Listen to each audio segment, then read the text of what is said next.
Om Shankaram Shankaracharyam Keshavam Badarayanam Sutra Bhashya Krutau Vande Bhagavantau Punah Punah Ishvaro Gururatmeti Murti Bheda Vivagine Vyomavad Vyapta Dehaya Dakshina Murtaye Namaha. We are studying Shankar's commentary on the fourth sutra of what is usually known as Brahma-Sutras, and the actual name being Badarayana Vyasa's Shariraka Mimamsa Shastra. And the topic going on is that an objection has been raised that it may not be, Brahma Gyan may not be like any other karma, may not be like Upasana also, but to know itself is a karma. And so, Shastras are source of Brahmagyan, we know. But in the way that you have to listen, you have to know, then only this will happen. Like that, there are several mantras. In reply to that, Shankar is stating the position. And first he has described what karma leads to is more or less happiness. And that is all when you have body consciousness. And those who do not have body consciousness, they are not touched by pleasure or pain. That is, there is a natural bliss, and that is Brahman, and that is moksha. And then he takes up the issue that karma cannot enter there because karma, the result of karma is of four types. Karma can produce something new, karma can achieve something which is not achieved, karma can modify something, or karma can purify something. And all these four are not applicable to Brahma. Brahma or moksha or ashariratva is not something to be produced, is not something to be achieved because it is our own real nature. It is not something obtained by modification. And now the last point we are taking, that is the most important point. And that is that it is not a result of purification of Atman or Brahman or Moksha or Asharira. We do not purify our Atman. The very nature is Atman is that it is absolutely pure. The nature of Brahman is that it is absolutely pure. So there is no question of purification. And this is important because it is needed to purify our mind. Our personality is impure. Our today's what we call the empirical personality, the personality as we feel is impure, and so we have to purify our mind, but we are not to purify our real nature. So that topic now Shankaracharya takes up. We are in this commentary, we read from this sentence, na api sanskaryaha moksha, yena vyaparam apeksheta. Moksha is not a something to be purified. Moksha itself is not something to be purified, because of which some karma could have been expected. For purification, we have to do some karma, but moksha is not something to be purified, because of which some karma could have been expected. So there is no scope of karma. Now, he has given this short reply, and now he analyzes that. Sanskara hi nama संस्कार्यस्य गुणाधानेन वा स्यात् दोष अपनयनेन वा. What is purification? That thing which is to be purified, we have to increase its merit. That can be purification. Or we have to remove its defects if they are any. So purification he analyzes further and says purification means increasing the merits of a thing or removing the defects of that thing. More than this, what can be purification? न तावत् गुण आधानेन संभवति अनाधेय अतिशय ब्रह्म स्वरूपत्वात्. Now, what is the nature of Brahma? So, purification by increasing the merits is not possible here. Because, first of all, anadheya, that means we cannot add anything to Brahman. Brahman being the one without a second reality, infinite, nothing can be added to it, first of all. And what merit you can add? Anadheya atishaya. That means superlatively, it is something which is complete in itself, which is infinite. So how can you add anything to it? Moksha. Moksha, anadheya atishay brahma swarupatat mokshas. What is moksha? Moksha is Brahma Swarup. And what is Brahma Swarup? Nothing can be added to it. So, purification by addition of merits is not possible in moksha. Na api dosha apanayana nitya shuddha Brahma Swarupatvat mokshasya. Moksha is Brahman. And what is Brahman? Nature of Brahman? Nitya shuddha, always pure. Permanently pure, unchangingly pure. So, there is no question of impurity or demerits to be removed. It is absolutely pure. Now, a little finer idea comes. Swatma dharma eva san, tirobhuta moksha, kriyaya atmani sanskriyamane, abhivajyate. यथा आदर्शे निगर्षण क्रियया संस्क्रियमाणे भास्वरत्वम धर्म इति चेत. Can you not think like this? That there is a mirror. Mirror is usually shining, but some dust has come on it. And if dust has come on it, we rub it out. Nigarshana kriya means the action of rubbing out. Then its own characteristic, which is shining, comes back. Like that, can the moksha not be there? That Atma is Nitya Shuddha, but it has become dirty. Though it is Nitya Shuddha, Swatma Dharma eva san tirobhuta moksha. Atma's real nature is it is moksha, it is mukta. That is its own nature. But it has vanished today. Today we do not experience moksha.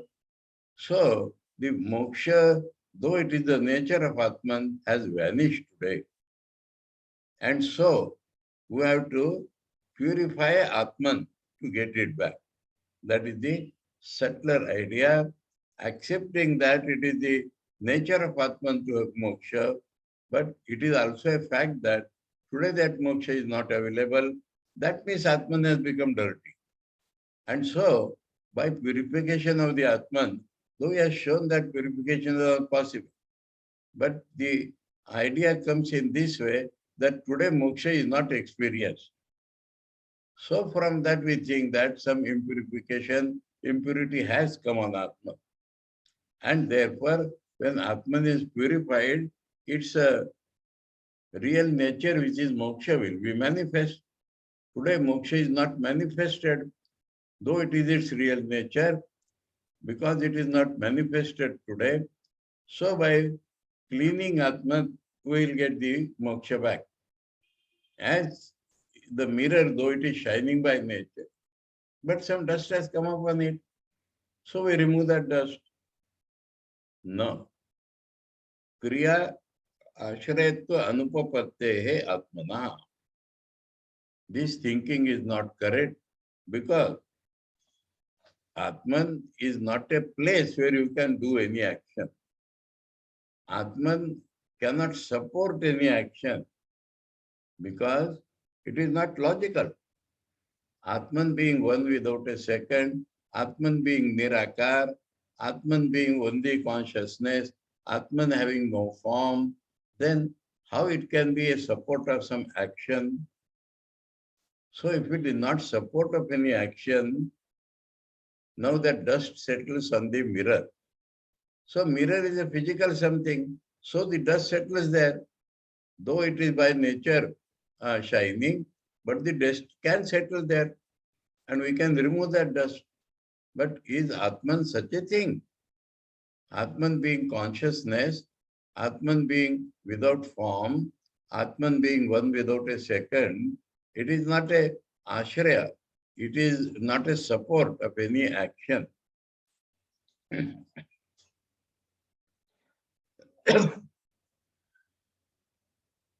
It is not logical to think of any action supported by Atman.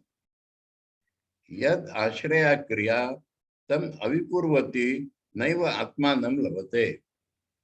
Atmanam labate, this Atma is not that Atma. Atmanam labate means it does not get its own existence.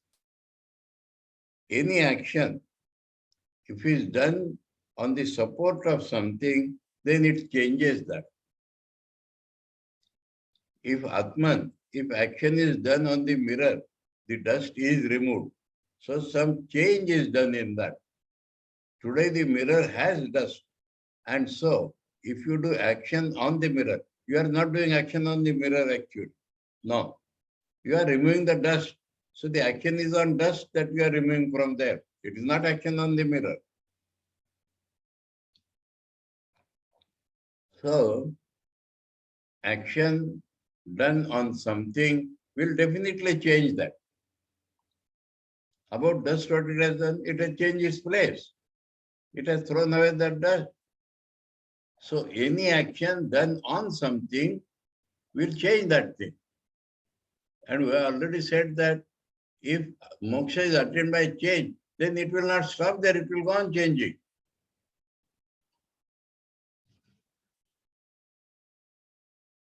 So any action done with the support of something, without changing that thing, the action does not get its own existence. Naiva atmanam labate. The action does not get its existence unless it changes that on which support it was being done. Clear? Yadi atma swa ashraya kriyaya vikriyata anityattam atmana prasajyata. Now if action is done on Atman, and that Atman has, that action has changed that Atman, then Atman becomes a temporary something. If Atman can be changed by any action, then without changing, there cannot be any action. And if it changes the Atman, then Atman cannot be permanent. Then Atman itself becomes temporary. But avikarya ayam uchyate Bhagavad Gita iti cha evam adini vakyani badheran tacha anishtam. There are clear sentences in Vedanta. He has quoted from Bhagavad Gita, which he takes to be an equal authority on Vedanta. Please remember one thing. Some so-called Vedantis do not take the authority of the Gita. I remember a funny incident. I was having discourses on Chandogya Upanishad at Vivekananda Rishikesh. One lady, elderly lady, old lady, from a distant place came there one day for some other work. And she heard that lecture. And she was so much impressed that she started attending regularly, coming from a long distance. And took from audience my cassettes of my previous lectures to complete it. Then after completing that 6 or 7 chapter of Chandogya, I took up Bhagavad Gita with Shankara Bhashya. First day she attended because she has come there. And after the class, she is asking me, what are you teaching? Vyasa's sayings. Why we should read Vyasa's sayings? I told her that my buddhi does not go beyond Shankaracharya. And Shankaracharya says that whatever Bhagavan has said, Vyasa has only made shlokas out of them. Vyasa has not added anything. But she discontinued. She never came after that. So, I have found other people also. Let me share my opinion. I feel that we must study Gita Shankara Bhashya first. It gives a comprehensive idea of spiritual life. And then better to take up any Upanishad. But people say, no, we'll study that in the end, if required. So we should remember that Shankaracharya takes Gita to be an equal authority along with the Upanishads. And that is why he has quoted from Gita in many places. Here, I remember that, so I told you.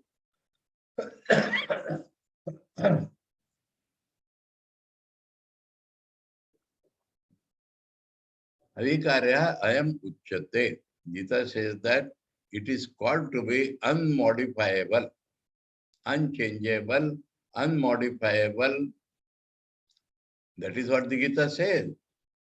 So, sentences, and there are many other sentences in Upanishads also, and in Gita also. So, Adini, Vakyani, Badhairan, they will be invalidated. They will be negated, they will be denied. Their scope will be denied. These sentences will not be, they will get rejected. If we accept that action is changing the Atman, then these famous sentences will be rejected. Tacha anishtam. And that is not desirable. Because then Pramanya, Vedanta Pramanya itself collapses. How do we know the nature of Atman? Only what the rishis tell us. Only what Bhagavan has told us. So, that itself will get destroyed if we, first he has said that if it changes, it will become temporary. That is one thing. Secondly, if we accept that it changes, then these Pramanya, these authentic sentences will be negated, which is very undesirable. Tasmat na swa-ashraya kriya atmana sambhavati. So no kriya is possible on the support of Atman itself. Now there is other type of thinking. Action is on the mind, and mind gets purified. But the Atma is not purified there. Anya ashrayaya tu kriyaya avishayatvat na taya atma sanskriyate. Now the kriya is on some other thing, like mind. Avishayatvat. That does not involve Atman as an object at all. If action is done on mind, it does not involve Atman as an object at all. And that does not purify Atman, remember. Yes, mind you purify. Atman is moksha. And Atman is not purified by any action. No. But some people feel that. How? Deha ashraya snana achamana yajnopohita adhikaya kriyaya dehi sanskriyamana drishta. We see dehi, the person living in the body. What he does? We say he takes bath. Who takes bath? Body. He sips water. Who sips water? Body. He puts on a sacred thread. Who puts on a sacred thread? Body. And there are several such actions. They are all done with body as the support. But we say that person in the body is purified. That is a common experience. Common experience is that by the purification of the body, the person living in the body is purified. So, by purification of the mind, Atman gets purified. No, this thinking is wrong. Deha adi samvatasya eva avidya gruhitasya atmana sanskriyamanatva. Atman as wrongly understood, avidya. Due to ignorance, we think that Atman is a part of the combination of body, mind, etc. When Atman is seen to be combined with body, that is a philosopher's delusion. They say man's personality consists of body, mind, Atman, but that is not true. Body and mind are the apparent personality of the man. Due to wrong knowledge, man's real nature is Atman. But when Atman is mixed up with, Atman is thought to be one of the parts of this combination of body, etc., then he gets purified. Who gets purified? Who gets purified? The Atman, which due to wrong knowledge is supposed to be combined with the body, that Atman gets purified, not real Atman. Atman in reality does not get purified, but we wrongly understand Atman as that which is combined with body, etc. So that Atman gets purified, which is only a product of wrong knowledge. Pratyaksham Hiti explains further. Pratyaksham is snana achamanade deha samavayitvam. It is very clear that taking bath, sipping water, etc., they are all related to the body. It's very clear. Taya deha ashraya tat samvata eva kashchit avidyaya atmatvena parigruhita sanskriyate iti yuktam. So what he has stated, that itself is logically explaining. Taya, by that purification. Deha ashraya tat samvata eva kashchit. Something which is combined with the body. Deha ashraya kriyaya. All these kriyas are done on the body, is very clear. Now, something combined with that body, which due to wrong knowledge we are taking as Atman, that is not Atman at all. That may be our I, that may be our ego, that may be the so-called Jiva, which is not Atman at all.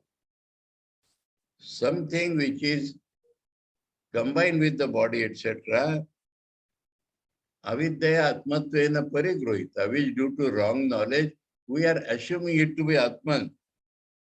That gets purified is logical. It is logical that we call Atman, which is not Atman, which is combined with body, etc., gets purified. Yatha, he gives another example. Deha ashraya chikitsa nimittena dhatu sammena tat samvatasya tat abhimanena arogya phalam aham aroga iti yatra buddhi utpadyate. So what happens by bath, taking bath, etc.? A similar situation is expressed. That the body, according to Ayurveda, consists of three types of elements: kapha, pitta, and maru. The wind or air, the biles, and the mucus. These form our body. And that is all support of the body. And when there is a disbalance, then we get disease. That is the Ayurvedic theory of all diseases. that when there is a disbalance of these three, we get some disease. Now we get a medicine that restores the balance of these three. Dhatu Samyena. Now what is combined with that body? Tat Abhimanena. When I think that I am the body, then I get pure. I which is combined with the body, I about which I have the ego that I am this body, arogya phalam, then the result that health. Aham aroga iti yatra buddhi utpaddati. Where this buddhi comes, where this awareness comes that I am free from disease, in that which is combined with body. That which thinks, identifies himself with the body. In him, this buddhi, this consciousness, awareness arises that I am healthy. It is clearer.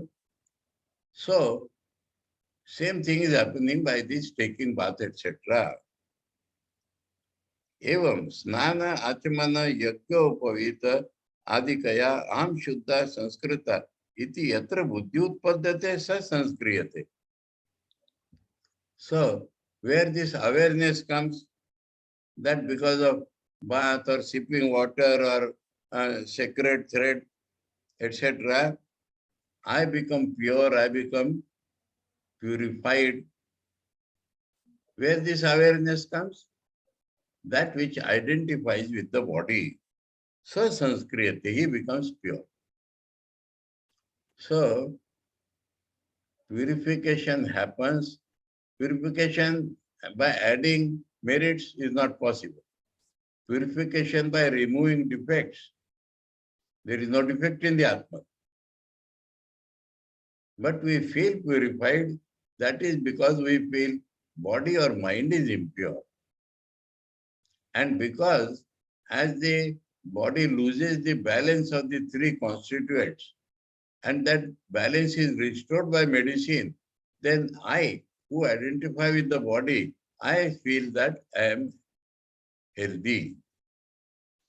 Similarly, if I take bath or sip water or put on a sacred thread, I am not doing that. Body is being doing that. But I feel identified, I am the body. So that person who feels identified by the body, he will get purified, not Atma.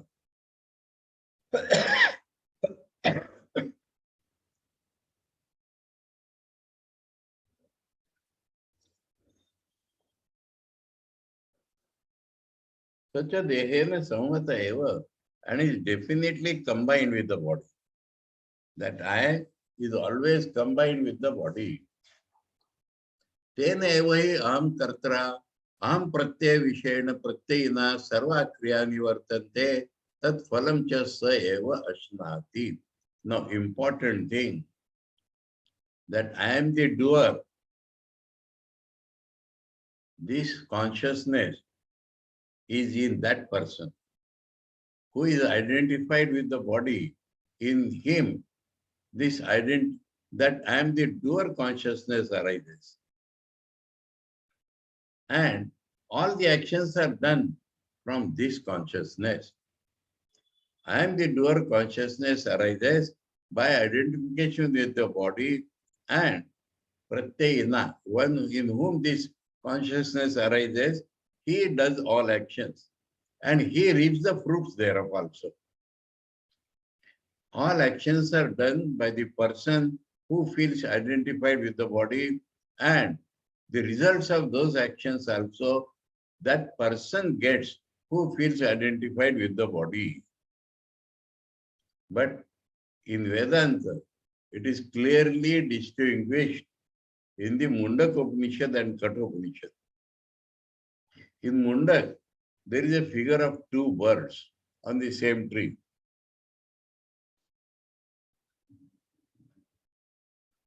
One bird is on the lower branches and he is eating the sweet or bitter fruits thereof. and other bird is on the top of the tree and he is not eating anything. He is not doing anything. It is serene, blissful sitting there.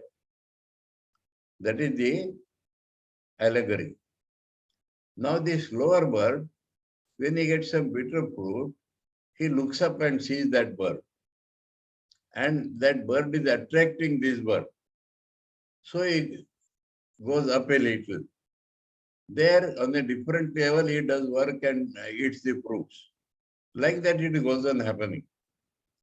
And when this lower bird goes very near the upper bird, it flash comes to him that there was no lower bird. That was only a shadow. It was only a reflection of the upper bird. That is the allegory. So, this lower bird, which is only a reflection or shadow, was eating those fruits and was enjoying or suffering the results of those fruits, not his real nature, which he finds by going very near the real nature.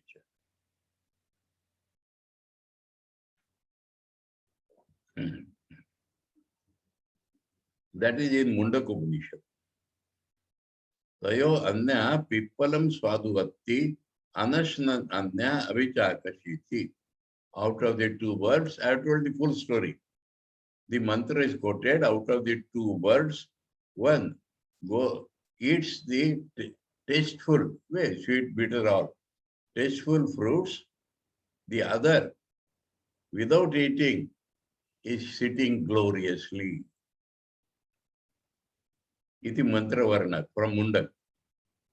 And in Kathopanishad, Atma Indriya Mano Yuktam Bhokta Iti Ahu Manishina.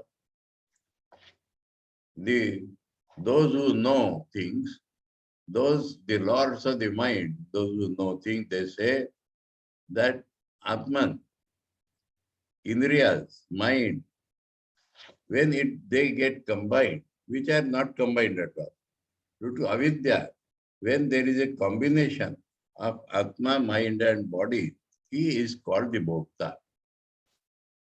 Karta and Bhokta both belong to that which by delusion thinks he is combined with the body and mind.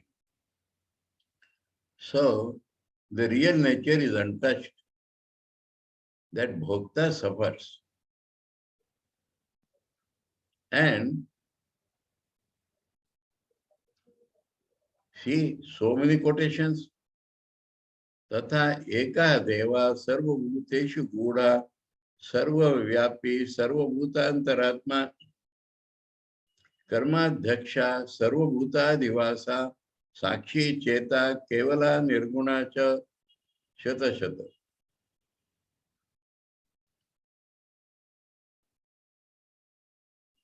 Iti sapariagat shukram akayam avranam asnaviram shuddham apapavidam iti cha Ishopanishad. Eto mantro anadeya atishayatam nitya shuddhatam cha brahmana darshayata. These two mantras, what they are showing, anadeya atishayatam, that maximum, nothing could be added to that, and ever perfect.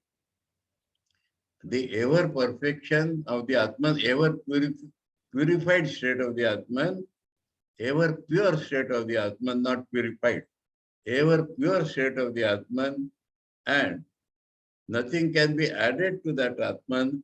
This is shown by these two mantras. Let us take up one by one. The Shata Shatar, one God. God means consciousness. Sarva Bhuteshu Godha, hidden in all beings. Sarva Vyapi, all pervading. Sarva Bhuta Antaratma, the inner soul of all beings. Karma Dhaksha, he witnesses the karma, he does not do the karma. Sarva Bhuta Adivasa, the support of all the bhutas. Sakshi, eternal witness. Cheta, due to his presence, the actions go on. He does not do. Kevala, one without a second. Nirgunacha beyond all the Maya. So this is what Chatussutri has told us. So nothing can be added to that. And this Ishopanishad, the 8th mantra, is very important. So Pariyagat, that is, he has gone everywhere.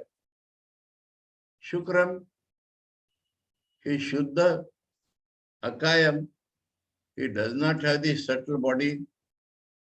Avranam, Asnaviram, he does not have the gross body, where there will be some injury or some muscles are there. That gross body also is not there. Shuddham is pure. Apapavitam, not only pure, but untouched by any sin.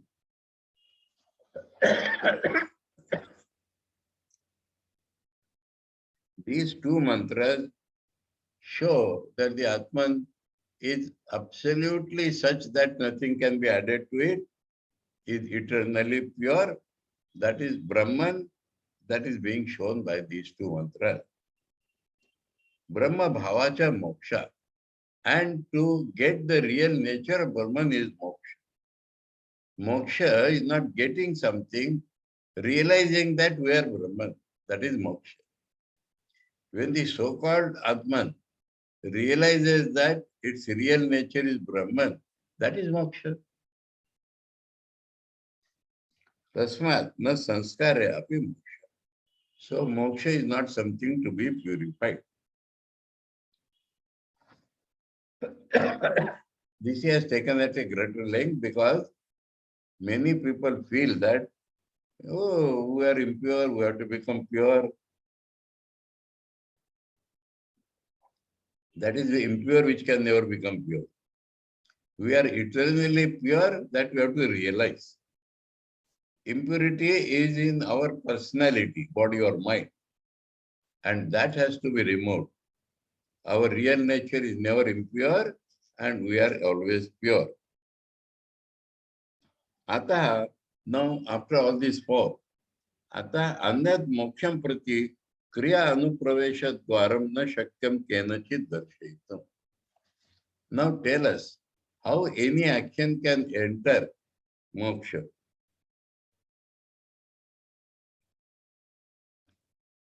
Anupravesha. Somehow to enter, not possible. Nobody can show how any action, because action is leading to these four results. And we have shown that moksha is not a subject of these four results. So, about moksha, no kriya can enter there, that nobody can show how it will enter there. Tasmat, therefore, jnanam ekam muktva kriyaya gandhamatrasyapi anupravesha iha na upapadyate. So here it is not logical at all. To imagine even the smell of an action, not action, but the smell of an action also cannot enter there except for knowledge.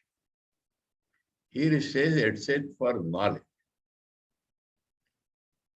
And so the another question will come, is knowledge not an action? So that has to be replied.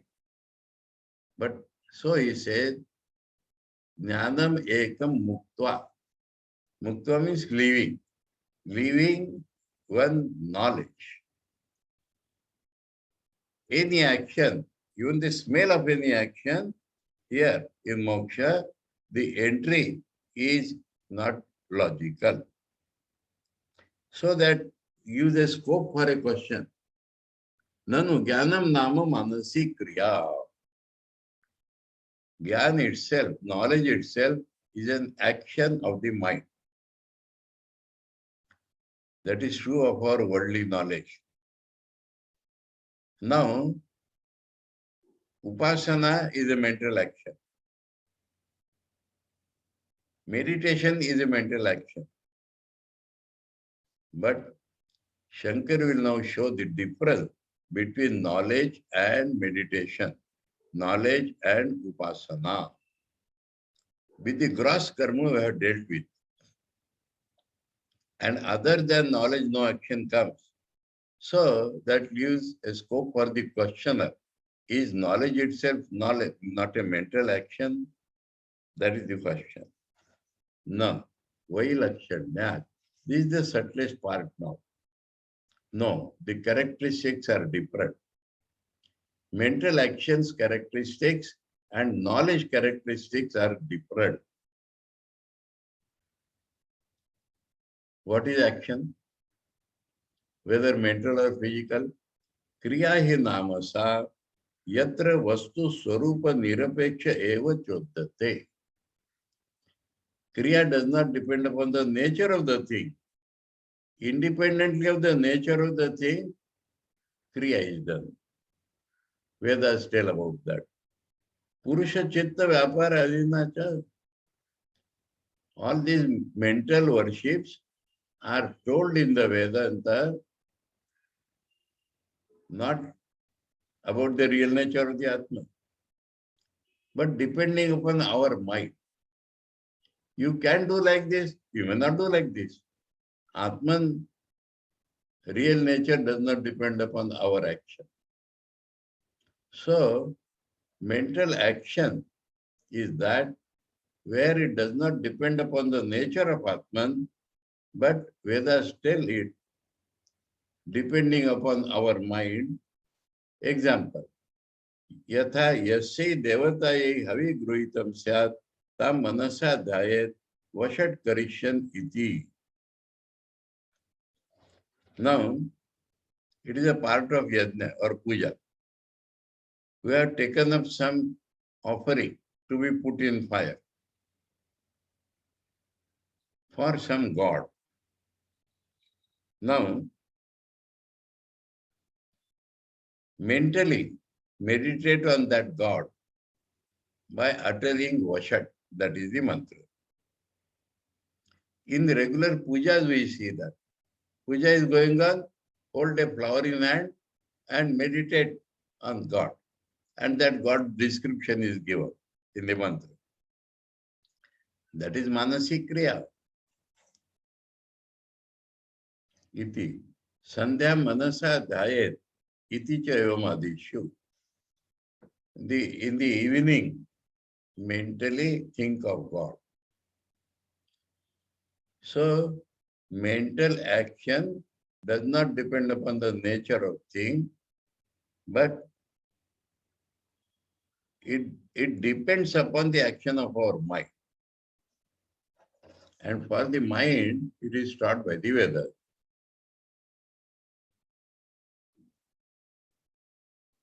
Now, this you may call meditation. Meditation is an action. Dhyanam chintanam yadyapi manasam. Dhyana is intense thinking by the mind, maybe. Tathapi purushena kartum akartum anyatha va kartum shakya purusha tantratvat. But it depends upon the man. So man may meditate, man may not meditate, man may meditate in some other way, because it depends upon the man. Jnanam tu pramana jnanam. Jnana does not depend upon the man. Jnana depends upon the means of knowledge. Firstly, he said that Jnana depends upon the nature of the thing. Secondly, he is telling that Jnana depends upon the means of knowledge. Pramanam cha yathabhuta vastu vishya, when he comes back to that. And what is means of knowledge? It should correspond with the nature of the thing.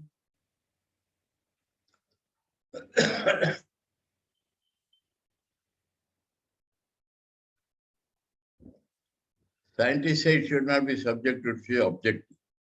If you accept it to be object, knowledge is objective. But if you know that Brahman is beyond subject, object, then the knowledge has to correspond to that.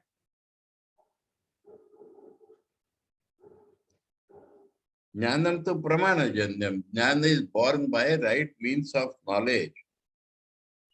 Pramanam chetha bhuta vastu vishya. And means of knowledge should correspond with the nature of the thing. Ata jnanam kartum akartum anyatha va kartum ashakyam. So knowledge is not something you may do, you may not do, or you may do in some other way. That is not possible. Knowledge depends upon the right means which are according to the nature of the thing. It does not depend upon your will at all. Kevalam vastu tantram eva, that is dependent only on the nature of the reality. No chodana tantram. It does not depend upon what the Vedas say. Napi purusha tantram. Neither depends upon your mind.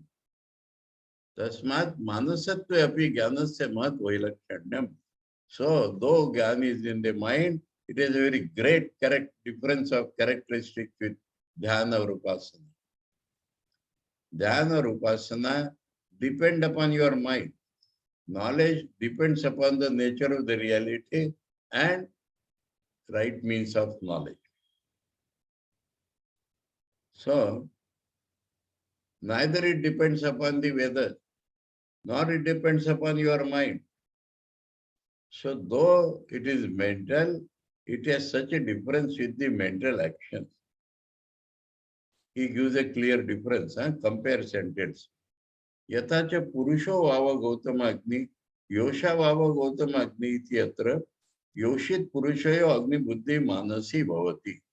Kevalam yod chodana janyatvat tu kriya evasa.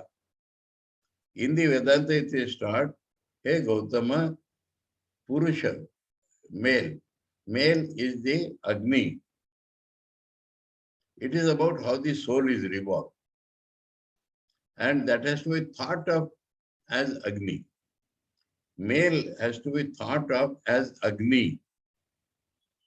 And then the woman has to be thought of as Agni. So in the woman or man, the thinking of Agni is our mind. Our mind thinks that Sri is Agni, Purusha is Agni. Kevala Chodana Jana, because Vedas have told us that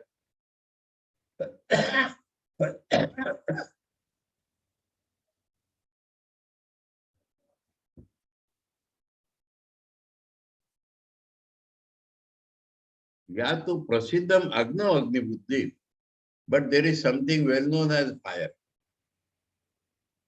And about that fire, we have the fire awareness, that it is fire. Nasa Chodana Tantra, not by anybody's telling. Napi Purusha Tantra, does not depend upon us to think of it as fire or not fire. Kim Tari, then what is it? Pratyaksha Vishaya Vastu Tantra eva, iti jnanam eva etat. Pratyaksha Vishaya Vastu Tantra, that means objectively we see it fire, and it depends upon the nature of that fire. That is called knowledge, na kriya. So it is not a kriya. Evam sarva pramana vishaya vastushi veditavya. So all the things which are known by some means of knowledge, here it is known by pratyaksha pramana. So everything which is known by some right means of knowledge does not depend upon the mind.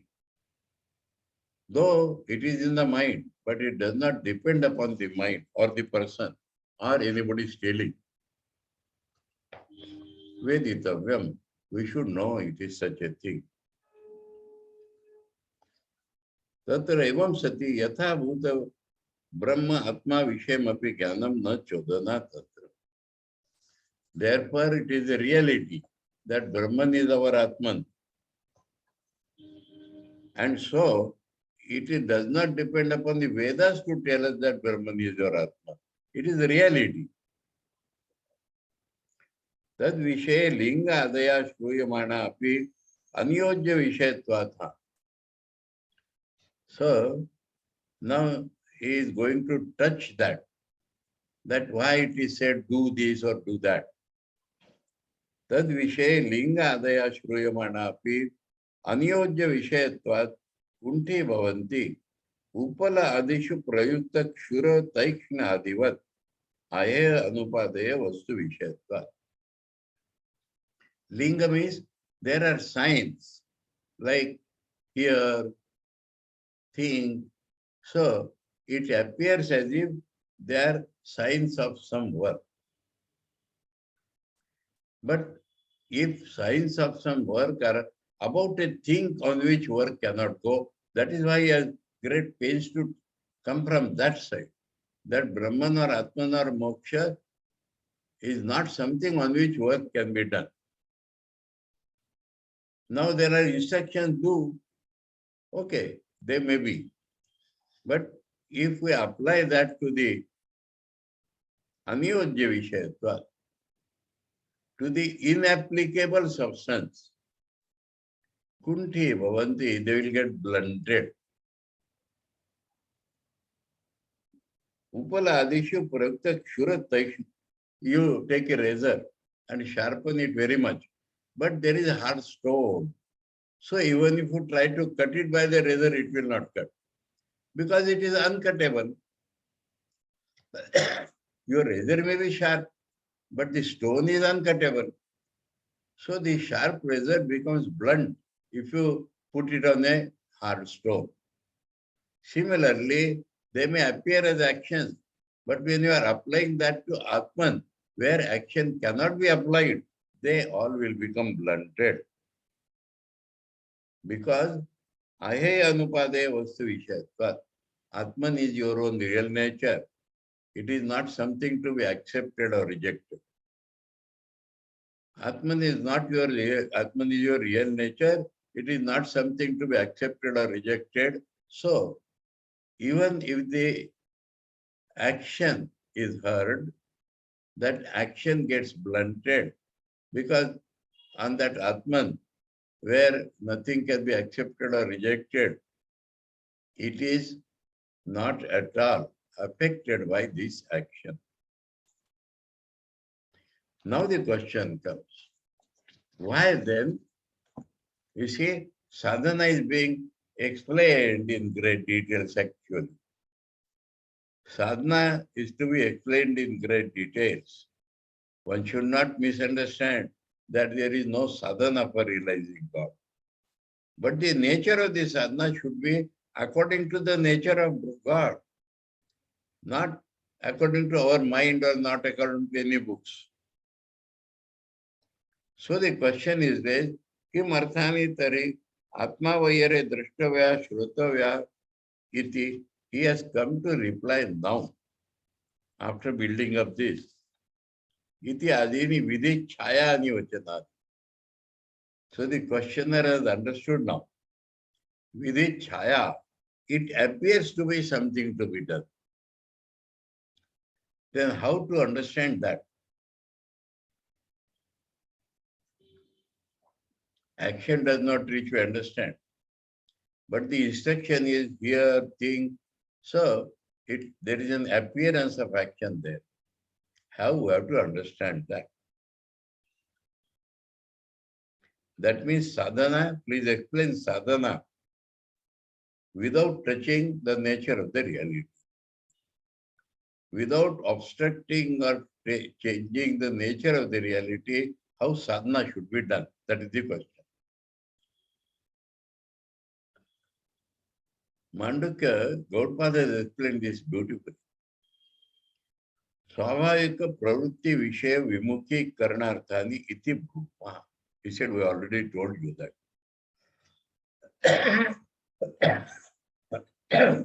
The nature, the common nature of man, mind, is to go outside. And when we are told, hear about the Atman, think about the Atman, we are not telling you to do something. We are telling you, don't allow the mind to go outside, that's all. We are telling you, don't allow the mind to go outside, which naturally mind goes outside. We accept that naturally mind goes outside. But the Vedas are telling you, don't do that. Then what will happen? You will go inside. Swabhavika pravritti vishaya vimukhi karanarthani iti brahma. We already told you that it is to revert your direction of whole life.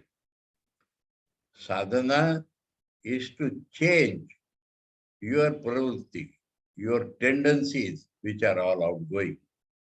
To change their direction is sadhana. Yo hi barimukha pravartate purusha ishtam me bhuyat anishtam mabuditi nacha tatra atyantikam purushartham labate. So difference with karma kanda. A man is extrovert. He thinks that good should happen to me, bad should not happen to me. And then he follows the karma kanda of the Vedas. But we already told you that it does not get the ultimate goal of life. The ultimate fulfillment of life he can never get. That has already been explained. And we want that the whole Vedanta is for that ultimate tam atyantikam purushartha vanchinam स्वाभाविकात कार्यकरण संगात प्रवृत्ति गोचरात विमुखी कृत्य प्रत्येक आत्मस्रोत तया प्रवर्तयन्ति आत्मा वयरे द्रष्टव्या इत्यादि. So these instructions, definitely Atman is to be realized. Definitely Atman is to be heard, thought of. They are doing that. Those who want the ultimate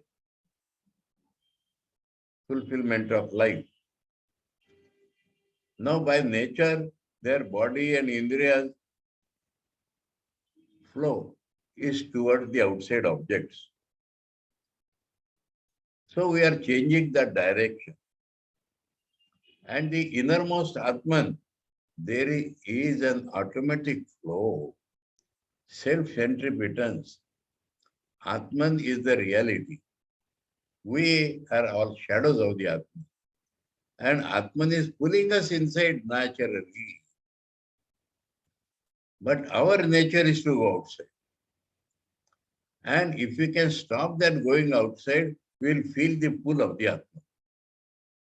So there is already a flow towards the Atman. What happens? Due to wrong knowledge, due to ego,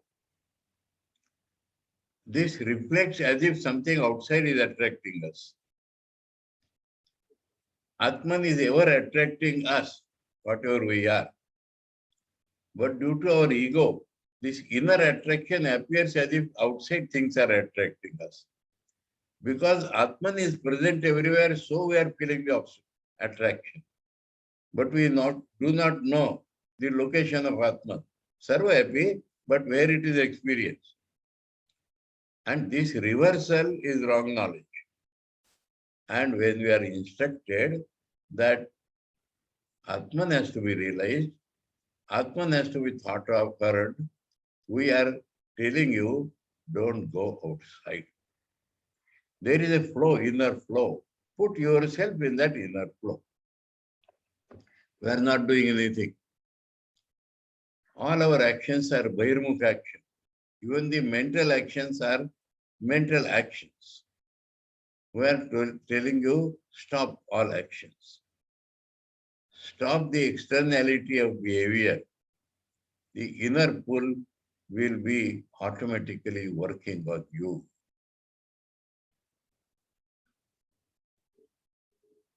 That is what these sentences are doing. We have come to a very beautiful point, and the details of this will take up next time. We have come to the beautiful point of how sadhana is done, what is sadhana, and we are told that the nature of the mind and indriyas is generally outside. Kathapanishad has very clearly told that. And we are asked, someone who wanted immortality turned his eyes inside. That is what is told. We'll take it up in details next time, next Wednesday.